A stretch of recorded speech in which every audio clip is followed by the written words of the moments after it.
السلام علیکم۔ مزید ناولز کے لیے ہمارے چینل کو سبسکرائب کر لیں۔ کیا ہوا بی بی جی، مجھ سے کوئی غلطی ہو گئی، معاف کر دیں۔ آپ پریشان مت ہوں، آپ جیسا کہیں گی میں ویسے ہی آپ کا سامان رکھ دوں گی، وہ گھبرائے ہوئے انداز میں بولی، مگر اپنے الفاظ سے حریم کو پھر سے سرتا پار جھلسا گئی۔ کس نے کہا یہ سامان میرا ہے؟ حریم نے کہتے بیڈ پر پڑے پیکٹ جھٹکے سے زمین پوز کیے۔ یہاں کا کچھ میرا نہیں ہے، کہتے اس نے جوتوں کے ڈبوں کو ٹھوکر ماری۔ نہیں ہے یہ میرا سامان، سنا تم نے؟ میں کل کو یہاں سے جا رہی ہوں، ہمیشہ کے لیے نہیں ہے یہ میرا سامان۔ وہ ہذیانی ہو کر چلا رہی تھی۔ اتنی دیر میں جائش کمرے میں داخل ہو گیا، کمر پر ہاتھ باندھے سنجیدگی اور دکھ سے اسے دیکھ گیا۔ اب وہ جویلری کے باکسوں کو زمین پر بے دردی سے پھینک رہی تھی۔ امتیاز کے سامنے اس تماشے کی وجہ سے جائش سنجیدگی سے اس کی جانب بڑھ رہا تھا۔ اسے بازو سے کھینچ کر سامان سے پیچھے ہٹایا، وہ سسک کر رو دی۔ حریم، بہیو یور سیلف، جائش نے سنجیدگی سے ٹوکا۔ چھوڑیں مجھے، میں اس پورے سامان کو آگ لگا دوں گی۔ وہ شاید اپنے حواس میں نہیں تھی، تبھی اس کی گرفت میں بھی ناب مچھلی کی طرح پھڑپھڑائی۔ اپنا آپ چھڑوا کر میک اپ کا سامان زمین پوز کر ڈالا۔ اب کی بار جائش کی برداشت جواب دے چکی تھی۔ وہ اس کی جانب آیا، اس کے دونوں بازو تھام کر جائش نے اسے اپنی جانب کھینچا۔ وہ کٹی ہوئی ڈال کی طرح اس کے کشادہ سینے سے آ لگی۔ جائش نے اس کی کمر کے گرد بازوؤں کا سختی سے گھیرا تنگ ترین کر دیا۔ تمہیں شاید میری بات سمجھ نہیں آ رہی سردارنی، میں کیا کہہ رہا ہوں تم سے؟ جائش کے لب و لہجہ میں واضح تنبیہ تھی۔ سرخ سنجیدہ نگاہوں سے اس کی آنکھوں میں جھانکا۔ حریم، امتیاز کے سامنے کی گئی اس پاگل آدمی کی اس درجہ بے باکی کے شدید مظاہرے پر حواسوں میں لوٹی، اس لیے دم ساتھ لی گئی۔ چھوڑیں مجھے، کمزور سا لہجہ تھا وہ جیسے شرم و حیا سے زمین میں گڑ گئی۔ اس کے بازو میں کسمسائی۔ امتیاز، جاؤ یہاں سے، اور جاتے وقت دروازہ لاک کر جانا۔ جائش نے اسی سرد لب و لہجے میں کہنے کی دیر تھی کہ حریم کے 14 طبق روشن ہو گئے۔ امتیاز جو سر جھکائے کھڑی تھی، فوراً حکم کی تکمیل کرتی کمرے کو لاک کر کے کمرے سے باہر جا چکی تھی۔ چھوڑیں مجھے۔ حریم اپنی طیش کے عالم میں، اس کی گرفت میں مچلی۔ واٹس رانگ ود یو حریم، یہ کچھ سامان ہی تو ہے جو تمہاری ضرورت کا ہے، اس میں اتنا احتجاج کرنے کی کیا ضرورت ہے آخر؟ جائش نے اب بھی بے تاثر لہجے میں پوچھا۔ مجھے کچھ نہیں چاہیے آپ سے، یہ سامان بھی نہیں، کچھ بھی نہیں۔ آپ نے مجھ سے کہا تھا آپ کل مجھے میرے گھر چھوڑ آئیں گے، اور تمہارا گھر۔ جائش نے اس کی بات بیچ میں ہی اچک لی۔ وہ اس کے بازو میں جتنا مچل رہی تھی، وہ اتنا ہی پرسکون کھڑا ہو کر اس کے من مونے سراپے میں خود کو الجھتا ہوا محسوس کر رہا تھا۔ شادی کے بعد لڑکی کا کون سا گھر ہوتا ہے حریم؟ جائش جگیر، اب تمہارا گھر کون سا ہے؟ تم کس گمگیر لہجے میں کہتا اس نے حریم کے پاؤں تلے سے زمین کھینچ لی۔ حریم نے بے یقینی سے اسے دیکھا، مگر اس نے ادھر جائش کی حالت اس سے بے خبر اس کی آنکھوں میں ڈوبنا چاہتا تھا۔ کون سی شادی، کیسی شادی؟ حریم نے اس کے سینے پر ہاتھ رکھ کر خود سے 2 قدم دور دھکیلا۔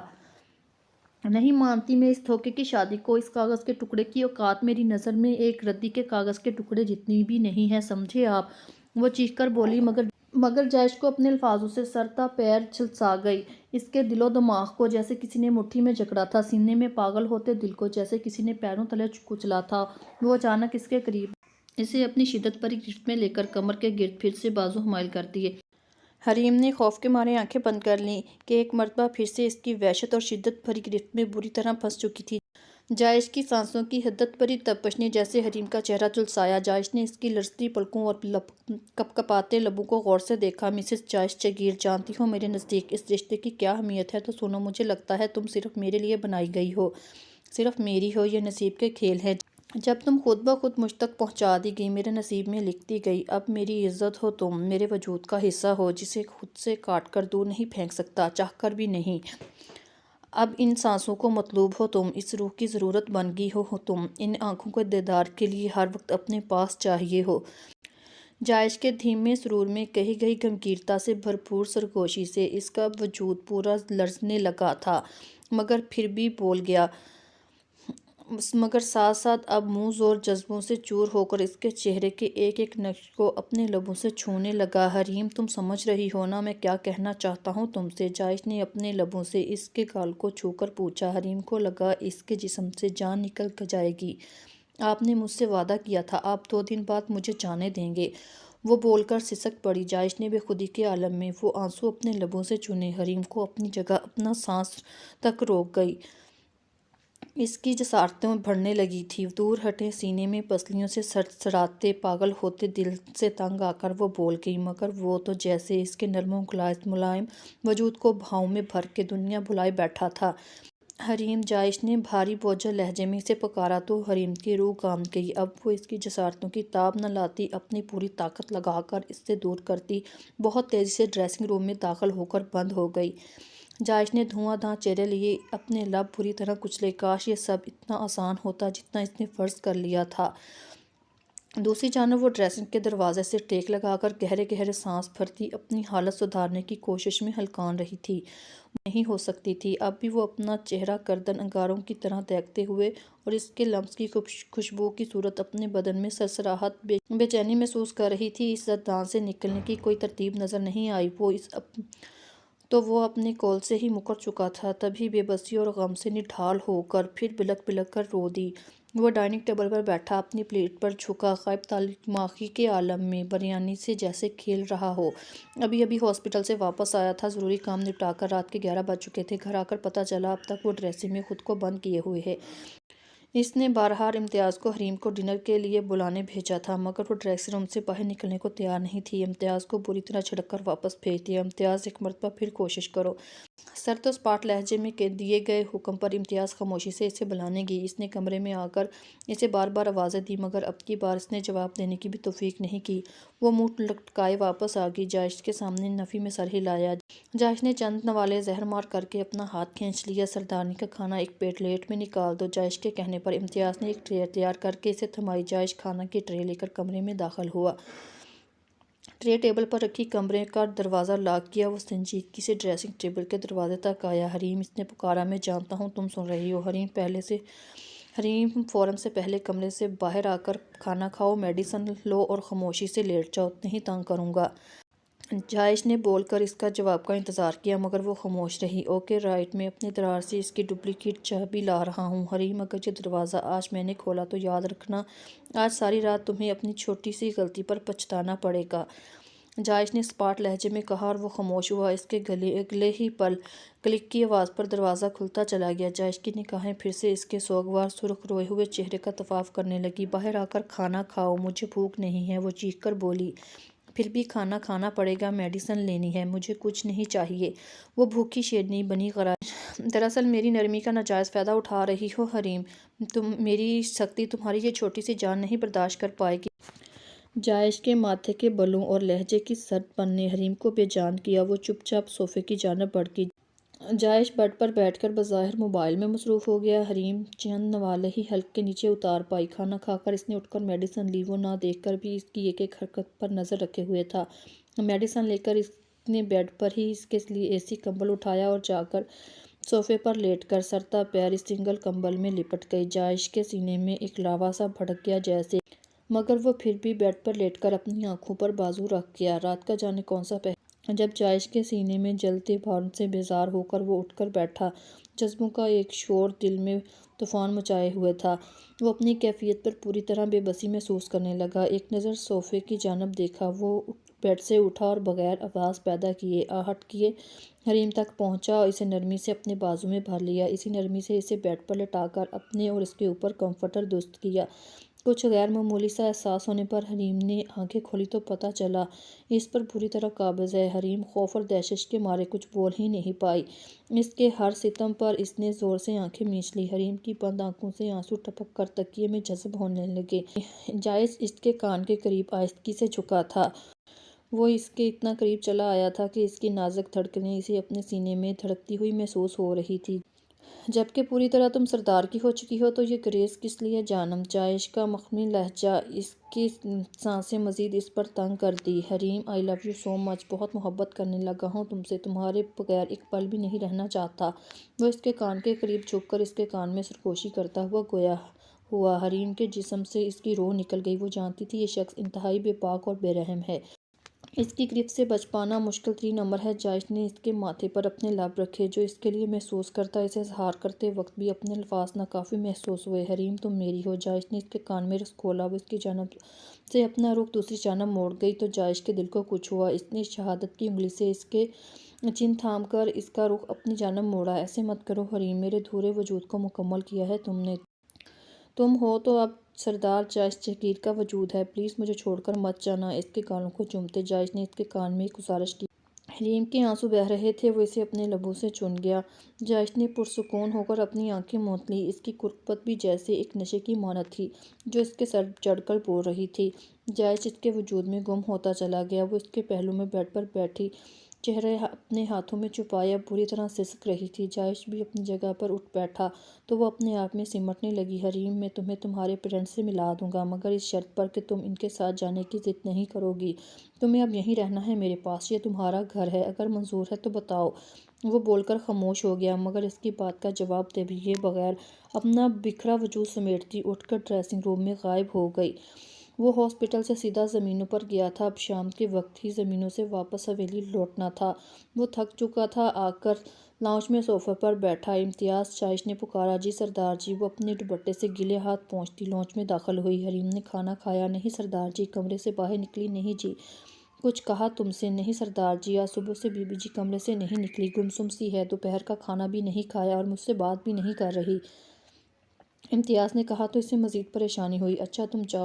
جائش نے کہتے ہی اپنی کن پٹیاں سہلائیں۔ آج صبح جب وہ سو کر اٹھا تھا تب بھی اس کے پہلو میں موجود نہیں تھی۔ وہ صوفے پر نیم دراز تھی۔ جائش جانتا تھا وہ جاگ رہی ہے مگر اسے اس سے چھیڑنا مناسب نہیں سمجھا۔ وہ صبح سے یوں ہی گمسم سی تھی۔ جائش منتظر رہا کہ وہ بتائے اس کا فیصلہ کیا ہے مگر حریم اس سے ہم کلام ہی نہیں ہو رہی تھی۔ وہ اسے مخاطب کرنے کی کوشش کرتا رہا مگر اس نے ڈھنگ سے جواب نہیں دیا اور اب اس کی اس حالت اور اس بیہیوئر سے شدید قسم کی تشویش لاحق ہو چکی تھی۔ سردار جی، وہ اپنا دکھتا ہوا ماتھا سہلا رہا تھا جب رفیق نے اسے پکارا۔ آپ پریشان لگ رہے ہیں، صبح سے اتنا پریشان آپ کو پہلے کبھی نہیں دیکھا۔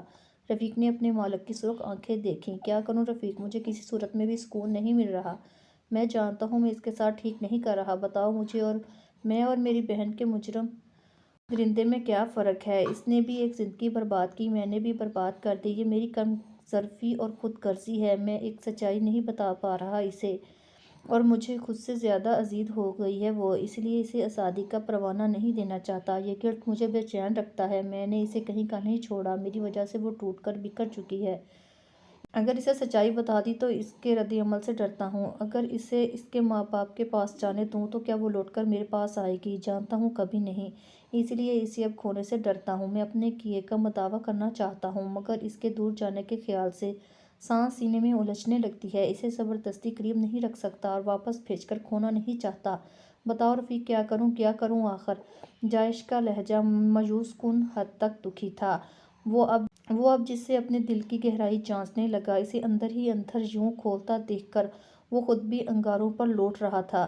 بی بی جی کو ان کے ماں باپ کو سچائی بتا کر ان کے ماں باپ سے ملوا دیں سردار جی، رفیق نے کہا تو جائش نے ایک جھٹکے سے سر اٹھایا، اسے شکوہ گنا نگاہوں سے دیکھا۔ اس کے منہ سے اپنے من پسند لفظ نہیں سن پایا تھا۔ ہم نے انہیں ایک خط بھیجا تھا، شاید انہیں تسلی ہو جائے سردار جی، مگر یہ ہماری خام خیالی ہے۔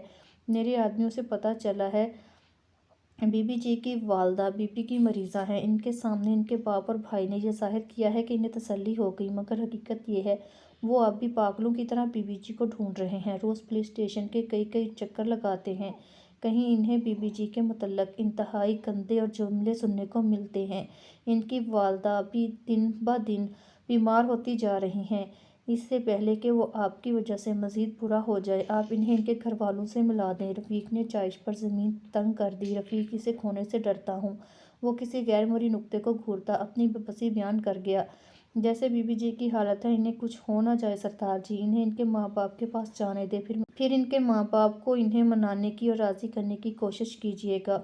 وہ اپنے ماں باپ کی رضامندی سے آپ کے پاس آئے گی تو تب ہی خوش رہ پائے گی۔ رفیق نے سادگی سے اس کے تمام مسائل کا حل بتایا۔ جائش نے پرسوچ انداز میں اس بات میں سر ہلایا، ایک سرد سانس کھینچ کر آنکھیں موند کر صوفے کی پشت سے سر اٹکا دیا۔ وہ شکستہ خور سا سرخ آنکھیں لیے حویلی میں داخل ہوا۔ آج اپنی قیمتی متاع جو کھونے کے خوف سے اسے بے قرار اور بے چین سا کر دیا تھا، دھیمے قدموں سے چلتا ہوا اپنے کمرے کی جانب آیا۔ آج پورا ہفتہ گزر چکا تھا۔ جائش کی حریم کے بے تحاشا خیال رکھنے کے باوجود حریم پتر کا یوں ہی بت بنی رہی، وہی گمسم رہتی، نہ کسی بات پر احتجاج کرتی، نہ چیختی، نہ چلاتی، نہ کوئی بات کرتی، کھانا بھی برائے نام کھاتی، بس جو چند نوالے جو جائش اس کے منہ میں ڈال دیتا۔ وہ دن بدن کسی پھول کی مانند مرجھا رہی تھی، اندر ہی اندر ٹوٹ کر کھوکھلی ہو رہی تھی، ساری ساری رات جاگ کر گزار دیتی۔ آنکھوں کے گرد سیاہ حلقے پڑ گئے تھے، اس کی صحت تیزی سے گر رہی تھی اور جائش کو یہ سب منظور نہیں تھا۔ اب سوائے اس کے کہ وہ یوں اسے گھل کر ختم ہوتے دیکھتا، تبھی آج سردار جائشجگیر نے اپنے دل کو پیروں تلے کچل کر ایک فیصلہ لیا۔ وہ دھیمے قدموں سے چلتا ہوا کمرے میں داخل ہوا۔ وہ حسب اتفاق بیڈ پر گھٹنوں کے گرد بازو فولڈ کیے بیٹھی، بیک گراؤنڈ سے ٹیک لگائے کسی غیر مرئی نقطے کو گھور رہی تھی۔ پہلی دو مرتبہ تو جائش نے اسے مرضی کے خلاف چھونے کی گستاخی بھی نہیں کی تھی، پھر بھی سنبھل نہیں پا رہی تھی۔ وہ یوں دھواں دھار چہرہ لیے دھیمے قدم اٹھاتا ڈریسنگ تک ایک سرخ رنگ کا شوخ لباس اس کے لیے نکالا۔ سرخ رنگ پر ہلکا گولڈن کام، نفیس سی پیروں تک آتی فراق، میچنگ جولری، میچنگ سینڈل بھی نکال کر ساری چیزیں بیڈ پر رکھیں اور اب اس کی جانب متوجہ ہو کر اس کے قریب آیا، جو جائش کے کمرے میں آنے سے لے کر ساری کارروائی سر انجام دینے تک اس کی جانب متوجہ نہیں ہوئی تھی۔ جائش نے اسے کندھے پر نرمی سے ہاتھ رکھا۔ حریم جائش کی پکار میں آج بھی تڑپتی، اس نے خالی خالی نگاہوں سے غیر دماغی سے اسے دیکھا۔ اٹھو اور یہ جو میں تمہارے لیے ڈریس نکالا ہے، فریش ہو جاؤ، چینج کر آؤ، جائش نے کہا تو وہ کسی روبوٹ کی مانند چپ چاپ اپنی جگہ سے اٹھ گئی اور ڈریس لے کر واش روم میں چلی گئی۔ شدت ضبط کی انتہا سے جائش نے اپنے لب بری طرح کچلے، اپنی مٹھیاں زور سے بھینجی۔ زیادہ انتظار نہیں کرنا پڑا۔ 10 منٹ بعد فریش ہو کر وہ لباس زیباً تن کیے واش روم سے باہر نکلی۔ گیلے بالوں کو ٹاول میں لپیٹ کر سر پر چوڑا سا بنایا ہوا تھا، وہ واش روم سے باہر نکل کر ڈریسنگ کے پاس ہاتھ باندھ کر خاموشی سے کھڑی ہو گئی، جیسے اس کے اگلی حکم کی منتظر ہو۔ جائش کا دل کیا اس پتھر کی مورت کو آج جھنجھوڑ کر رکھ دے، مگر وہ ضبط کرتا اس تک آیا اور اسے بازو سے تھام کر ڈریسنگ کے سامنے کھڑا کیا۔ وہ خاموشی سے اپنی جگہ پر کھڑی رہی۔ جائش نے آگے بڑھ کر جویلری کا باکس نکالا، گولڈ کی خوبصورت نفیس سی جویلری مخملی باکس میں سے نکالی، باکس سے نفیس سا نیکلس نکال کر اب وہ ٹھیک اس کے پیچھے قریب ہو کر کھڑا ہو گیا۔ جائش کی سانسوں کی تپش حریم کو اپنی پچھلی گردن پر محسوس ہوئی، مگر وہ اب بھی بے تاثر چہرہ لیے نگاہیں جھکائے کھڑی تھی۔ جائش نے اس کی شفاف گردن میں نرمی سے نیکلس ملایا۔ نیکلس کی ہک بند کرتے جائش نے اپنے سلگتے لب اس کی گردن پر رکھے، مگر مجال ہے جو اس کی پتھر کی مورت میں کوئی بھی ہلچل ہوئی ہو۔ اب جائش نے جان بوجھ کر اس کے باکس سے چھوٹے چھوٹے جھمکے نکال کر اس کے کانوں میں پہنائے، اسے اپنی باہوں کے اثار میں بھر کر اپنے سلگتے لبوں سے اس کے دونوں کانوں کی لو کو چوما۔ اس کے سلگتے لمس کے احساس نے حریم کی سانسیں سینے میں اٹکا دیں۔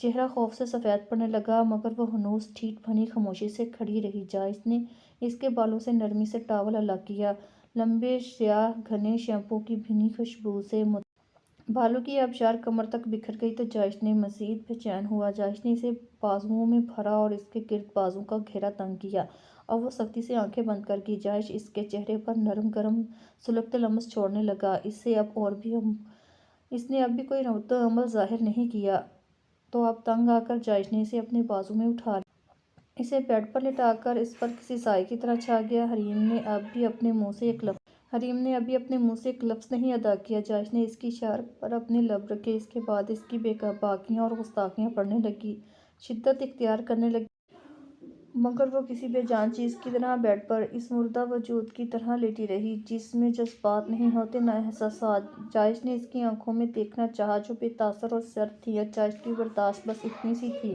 وہ اس کے اوپر سے اٹھا اور ایک زوردار جھٹکے سے اس کا بازو کھینچ کر اسے بیڈ سے اٹھایا اور اپنے سامنے کھڑا کیا۔ کم آن حریم، ایسے مت شو کرو جیسے تم کوئی پپٹ ہو، کوئی پتھر کی مورت ہو یا کوئی بے جان گڑیا، میرا کھلونا نہیں ہو تم، ایسے مت بہیو کرو خدارا۔ وہ اسے جھنجھوڑ کر دھاڑا تھا۔ حریم نے خوف کے مارے اپنی آنکھیں سختی سے مینچ لیں اور مٹھیاں بھی زور سے بھینج لیں۔ ایسے کبوتر کی طرح آنکھ بند کر لینے سے خطرہ سامنے سے ٹل نہیں جائے گا۔ مجھے معلوم ہے یہاں آنے سے پہلے تم بہت بریو تھی، تو پھر کیوں چپ چاپ میرا کہا مان رہی ہو؟ احتجاج کرو، چیخو چلاؤ، مجھے کوسوں بد دعائیں دو، مگر ایسے خاموش مت رہو۔ جائش نے اسے پھر سے جھنجھوڑا، مگر اس نے پھر بھی کوئی رد عمل ظاہر نہیں کیا۔ آنکھیں کھولو اور مجھے دیکھو، جائش نے اس کے کان کے قریب کرایا۔ وہ یوں ہی اس کے بازو میں ہلکے ہلکے کانپ رہی تھی۔ میں نے کہا آنکھیں کھولو، جائش نے پھر سے جھنجھوڑا۔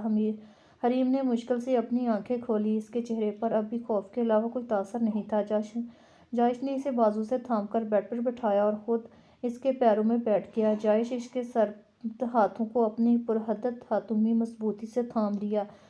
جائش نے اس کی سہمی آنکھوں میں دیکھتے ہوئے کہا، سنو حریم، جاننا چاہو گی میں نے تمہیں یہاں کیوں لایا ہوں؟ تم اس زندان میں کیسے پہنچی ہو؟ صرف ایک غلط فہمی کی بھیڑ چڑھی ہو تم۔ آج میں تمہیں سچائی بتانا چاہتا ہوں تاکہ میرے دل میں کوئی نقش و ملال نہ رہے، مگر اگر سننے کی ہمت ہے تو سنو۔ میری بہن انابیہ کو کسی درندے نے دھوکے سے برباد کر دیا تھا۔ میں نے اس کی بہن کو نقصان پہنچانا چاہتا تھا۔ اس دن حریم میں 2 پالر تھیں، ایک اس کی بہن اور ایک تم، اور میرے آدمی غلطی سے تمہیں میرے پاس لے آئے۔ اور وہ بولنے لگا، وہ پھٹی پھٹی نگاہوں سے اسے اپنے ہر جرم کا اعتراف کرتے ہوئے سن گئی۔ بے یقینی ہی بے یقینی تھی، کوئی اتنا خردکش کیسے ہو سکتا ہے، اتنا ظالم، اتنا سفاک، محض اپنی غرض کی خاطر یوں اس پر اس کی زندگی تنگ کر۔ جائش بولنے لگا جب اچانک سے حریم نے اس کے ہاتھوں سے اپنے ہاتھ چھڑوائے جیسے کوئی اچھوت ہو۔ حریم، جائش نے بے بسی سے پکارا، خبردار، اپنی گندی زبان سے میرا نام نہیں لینا۔ وہ چلائی، حریم پلیز۔ جائش نے اس کا بازو تھامنا چاہا، خبردار، اپنے خلیص ہاتھوں سے مجھے چھوا۔ وہ بھوکی شیرنی بنی غرائی، آج 1 ہفتے کے بعد اس کی چپ ٹوٹی تھی، وہ آندھی طوفان بن کر جو سب کچھ برباد کرنے کے در پر تھی۔ حریم، میری بات سنو۔ نہیں، کچھ نہیں سنوں گی۔ نفرت ہے مجھے آپ سے، نفرت ہے آپ کے وجود سے، آپ کی شکل سے، آپ کے ہر لمس سے۔ اگر میرے بس میں ہوتا تو اپنے اس وجود کو کب کا جلا دیتی جسے آپ نے تختہ مشقت بنا رکھا تھا، جس پر مجھے آپ کا لمس محسوس ہو کر مجھے کراہیت سے دوچار کرتا ہے، مجھے آتی ہے خود سے۔ اب وہ بھورے کمرے کا حشر بگاڑتی بلک بلک کر رو رہی تھی۔ جائش چاہتا تھا وہ اپنے دل کا غبار نکال کے تبھی خاموشی سے کھڑا، اپنے لب کچل گیا۔ وہ صوفے پر ڈھہ سی گئی اور چہرہ ہاتھوں میں چھپائے پھوٹ پھوٹ کر رو دی۔ تبھی دروازے پر دستخط ہوئی۔ یس کم آن۔ جائش نے اجازت دی، تبھی رفیق نے دھیمے سے دروازہ کھولا۔ سردار جی، بی بی جی کے گھر والے آئے ہیں، ڈرائنگ روم میں بٹھایا ہے۔ رفیق کے کہنے کی دیر تھی، وہ کانپتی ٹانگوں سے بے یقینی سے رفیق کو دیکھتی اپنی جگہ سے کھڑی ہوئی۔ حریم، جائش کی آواز میں التجا تھی، مگر اس نے سنا نہیں۔ وہ ہر بندھن کو توڑ کر رفیق کو پیچھے کی جانب دھکا دیتی باہر بھاگی۔ حریم سنبھل کر اس کے پیچھے بھاگتا، اسے اندھا دھند سیڑھیاں اترتا دیکھ کر تڑپ کر بولا، مما، بابا۔ وہ حلق کے بل چلائی۔ سلمیٰ بیگم، یوسف اور عماد اس بڑی سی حویلی میں بے چینی سے داخل ہوئے تھے۔ آج صبح ہی وہ ایک جوان سالہ شاندار سا شخص اس کے گھر آیا تھا، ہاتھ جوڑ کر معافی مانگتے۔ سردار جائش جگیر نے انہیں تمام حقیقت بتائی تھی۔ تب عماد نے اس سے دست درازی کرنے لگا، مگر یوسف صاحب نے اسے روک دیا اور انہیں تمام سچائی بتا کر اپنی حویلی کا پتہ بتایا تھا۔ اب وہ لوگ حویلی میں تھے۔ رفیق نے انہیں انتہائی احترام سے ڈرائنگ روم میں بٹھایا تھا۔ ابھی زیادہ دیر نہیں ہوئی تھی انہیں بیٹھے ہوئے جب اپنی نازک سی گڑیا کی بے قرار آواز کانوں میں پڑی۔ حریم، سلمیٰ بیگم بے قرار ہوئیں۔ تب وہ پورے 1 ہفتے بعد ان کے سینے میں آ سمائی تھی۔ یوسف صاحب، سلمیٰ بیگم، عماد اس کی حالت دیکھ کر صدمے سے دوچار تھے۔ یہ ان کی وہ نازک سی گڑیا نہیں تھی، یہ تو مرجھائی ہوئی سوگوار سی لڑکی تھی، کوئی اور۔ حریم، سلمیٰ بیگم اور یوسف صاحب کے سینے سے لگی بلک بلک کر رو دی۔ حویلی کے در و دیوار پر عجیب سی وحشت طاری تھی، ہر چیز جیسے سوگوار تھی۔ حریم اور سلمیٰ بیگم کی سسکیاں پوری حویلی میں گونج رہی تھیں، ہر آنکھ اشک بار تھی۔ عماد بھی نم آنکھیں لیے حریم کو دیکھ گیا۔ بس میری گڑیا، اور کتنا روؤ گی؟ یوسف صاحب نے اس کا بھیگا ہوا چہرہ صاف کیا۔ جائش سر جھکائے اپنی کمر پر ہاتھ باندھے سنجیدگی سے یہ منظر دیکھ گیا۔ رفیق ٹھیک اس کے سامنے کھڑا تھا، تبھی عماد لپک کر اس تک آیا، جائش کا گریباں اپنے ہاتھوں سے دبوچا۔ یوسف اور رفیق نے انہیں روکنے کی کوشش کی، جبکہ سلمیٰ بیگم اور حریم کی لبوں سے چیخیں برآمد ہوئیں۔ تمہاری ہمت کیسے ہوئی میری بہن کے ساتھ یہ سب کرنے کی، بغیرت بزدل انسان! یہ ایسی تو نہیں تھی، دیکھو تم نے کیا حالت بنا دی ہے اس کی۔ عماد اپنے آپے سے باہر ہونے لگا۔ جائش شرمندہ سا بغیر کسی رد عمل اور مذمت کے یوں ہی کھڑا رہا۔ جانتا تھا عماد کی جگہ وہ ہوتا تو جانے کیا کر گزرتا۔ بڑی مشکل سے یوسف صاحب نے عماد کو واپس کھینچا، اس پر ہاتھ اٹھانے سے روکا۔ اب وہ کوئی ہنگامہ آرائی نہیں چاہتے تھے۔ یوسف صاحب عماد کو دبوچ کر حریم کے پاس لائے اور وہ سلمیٰ بیگم کی باہوں سے نکل کر عماد کے سینے سے لگی ہچکیوں کے ساتھ رونے لگی، میری گڑیا۔ عماد بھی اس کے بے آواز آنسو بہانے لگا۔ پلیز خدا کے لیے مجھے معاف کر دیں آپ لوگ، میں جانتا ہوں مجھ سے سنگین قسم کی غلطی ہو گئی ہے، بلکہ گناہ ہوا ہے مجھ سے، مگر غلطی بھی تو انسانوں سے ہوتی ہے، میری بھول سمجھ کر معاف کر دیں۔ جائش نے یوسف صاحب کے سامنے ہاتھ جوڑے۔ غلطی مائی فوٹ، بابا اس خلیص آدمی سے کہیں ابھی کے ابھی حریم کو آزاد کر دے، نہیں تو اپنے ہاتھ اس کے گندے خون سے رنگ لوں گا۔ عماد دھاڑا۔ سلمیٰ بیگم نے نفرت سے اس آدمی کو دیکھا جس نے اس کی بیٹی کو بری طرح برباد کر دیا تھا۔ عماد، تحمل سے کام لو، یوسف صاحب نے ٹوکا۔ حریم، ادھر آؤ بابا کے پاس۔ یوسف صاحب نے اسے کہتے ہی اپنے سینے میں بھیج لیا۔ بابا مجھے یہاں سے لے جائیں، میں یہاں 1 سیکنڈ نہیں رکنا چاہتی، میں مر جاؤں گی بابا، مجھے گھر جانا ہے۔ حریم نے ہچکیوں کے درمیان یوسف صاحب سے کہا، میری بچی کا فیصلہ اچھی طرح سن لیا تم نے؟ تو بہتر یہی ہے کہ تم اسے ابھی کے ابھی ہمارے سامنے طلاق دے کر آزاد کر دو، وہ یہاں بالکل نہیں رہنا چاہتی، جو بھی تھا تمہاری غلطی تھی یا گناہ، میری بچی کو آزاد کر کے اس کا ازالہ کر دو۔ یوسف صاحب کے سر سپاٹ لہجے میں کہہ کے الفاظ نے جائش کے پاؤں کے نیچے سے زمین کھینچ لی۔ مزید ناولز کے لیے ہمارے چینل کو سبسکرائب کر لیں۔